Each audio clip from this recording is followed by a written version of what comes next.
Siria está aquí, a 8 horas de avión de España. Es la mitad de grande y su población se concentra aquí.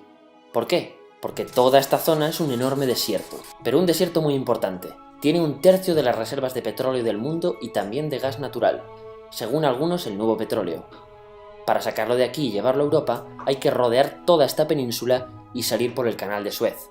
Como te puedes imaginar, aquí te cobran. Pero hay otra manera más fácil, la línea recta. El que controle estas tuberías las puede abrir y cerrar, como un grifo. Si no pagas, no hay petróleo, ni gas. Esta región es la polla. La civilización en el planeta empieza en 3 sitios y este es uno de ellos. Mesopotamia, aquí. Sumer, que te sonará menos, pero es el puto inicio de todo. Aquí también. ¿Recuerdas la Torre de Babel de la Biblia? La hicieron estos tíos. Egipto, aquí. Siempre ha sido un punto de contacto entre Oriente y Occidente, dando a Asia salida al Mediterráneo. Quizá por eso aquí nacen las principales religiones monoteístas, el judaísmo, el cristianismo y el islam. El islam es el último que llega y de hecho acoge a las 2 anteriores. Adán, Noé, Moisés, Jesucristo son considerados profetas islámicos. Bueno, al grano. Como la zona es la hostia, todos han querido controlarla y siempre ha estado dentro de algún imperio. Persas, griegos, los romanos. El imperio romano termina partiéndose en 2, y finalmente solo sobrevive esto. Ahora es cuando la última religión monoteísta, el Islam, construye su propio imperio.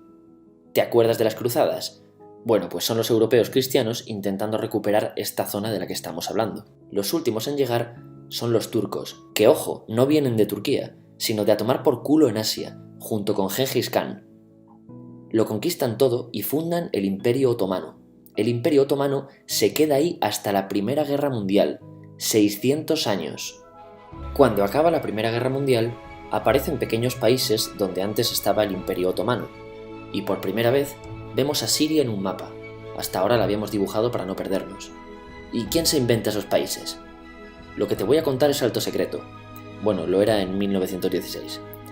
Este súper secreto se llama Acuerdo de Sykes-Picot. Los franceses y los ingleses no podían derrotar solos al Imperio Otomano. Solo podían si les apoyaba la gente que vivía dentro, en su mayoría árabes. ¿Cómo se los ganaron? Pues les prometieron la Gran Arabia, un país solo para ellos. El único problema es que era un timo. Antes de seguir, recuerda una cosa. Los árabes son un pueblo, pero no una religión. O sea, un árabe puede ser musulmán, puede ser cristiano, y antes del Islam parece que hubo tribus árabes con tradiciones judías.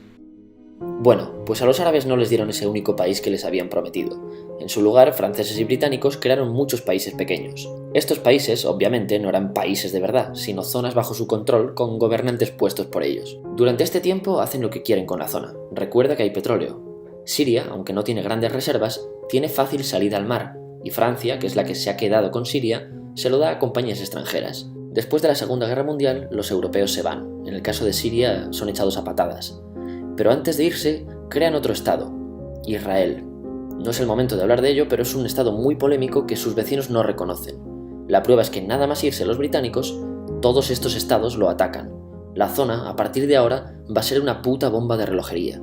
¿Y mientras qué pasa en Siria? Bueno, pues no es muy estable. Tiene golpes de estado constantes. En esa época aparece en Siria una ideología que se hace con el control y se expande por el mundo árabe, el Ba'ath. Esta ideología mezcla el antiguo sueño de una sola nación árabe con ideas socialistas. Y algo muy importante, es laica, o sea que no es religiosa. Siria se llega a unir con Egipto, un país con el que no tiene frontera. Pero no es algo raro, muchos de estos países intentan hacerlo también. Como recordarás, a esta gente se le había prometido un solo país y las ganas las seguían teniendo. Pero la unión falla. En este tiempo Egipto les convence para nacionalizar el petróleo. En Siria, Al-Assad, el padre del Assad de ahora, se convierte en jefe del estado Ba'ath. En Irak, también Ba'ath, comienza a ganar fuerza Saddam Hussein. Las diferencias entre ambos países dividen a los partidos Ba'ath de otros países en pro-Siria o pro-Irak. Ahora ocurre la Guerra Fría.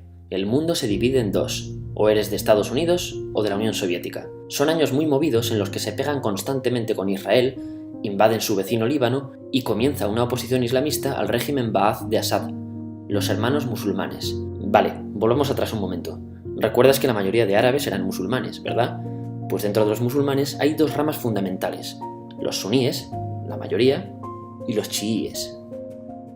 En el caso de Siria, a pesar de ser un estado laico, los gobernantes como Assad y jefes militares eran chiíes, los cuales representan menos del 13%. En cambio, casi el 70% de la población es suní.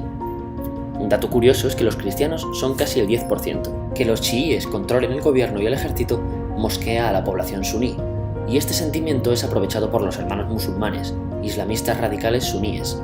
Estos toman las armas en la ciudad de Hama en contra del gobierno, y Assad acaba con la revuelta a costa de matar miles de civiles y encarcelar a mucha gente.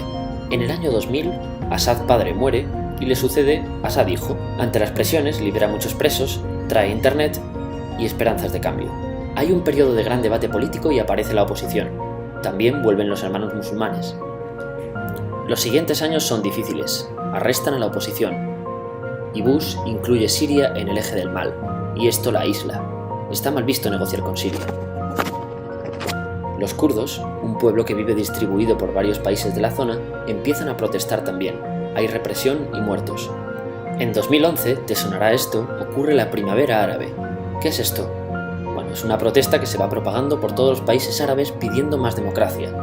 Como ves, el mundo árabe, a pesar de estar dividido en países, tiene tendencias generales. Cuando llega a Siria, Assad hijo termina usando el ejército y en los enfrentamientos mueren unas 1000 personas.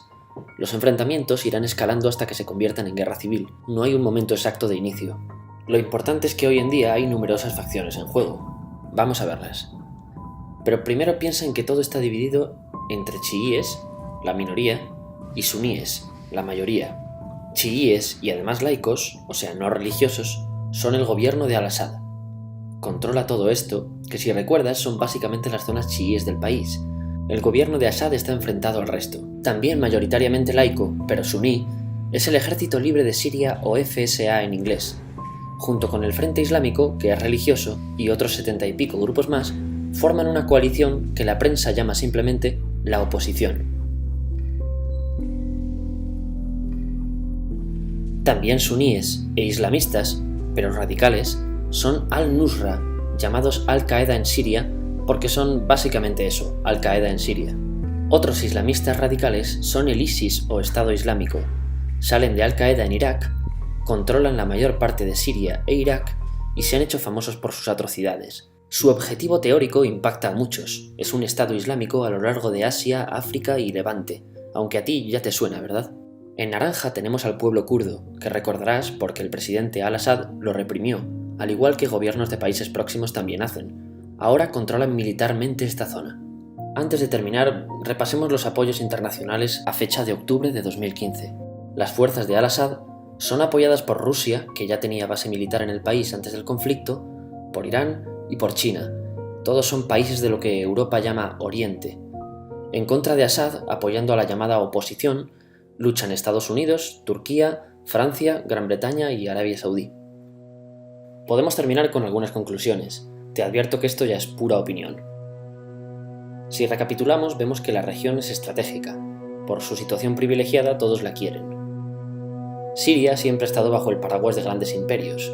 Piensa que hace 100 años la actual Francia era Francia, Gran Bretaña era Gran Bretaña, pero es que hace 200 también, y hace 300 también, y hace 400 también. En cambio, Siria solo es Siria desde hace menos de 100 años, y solo se gobierna a sí misma desde hace poco más de 50.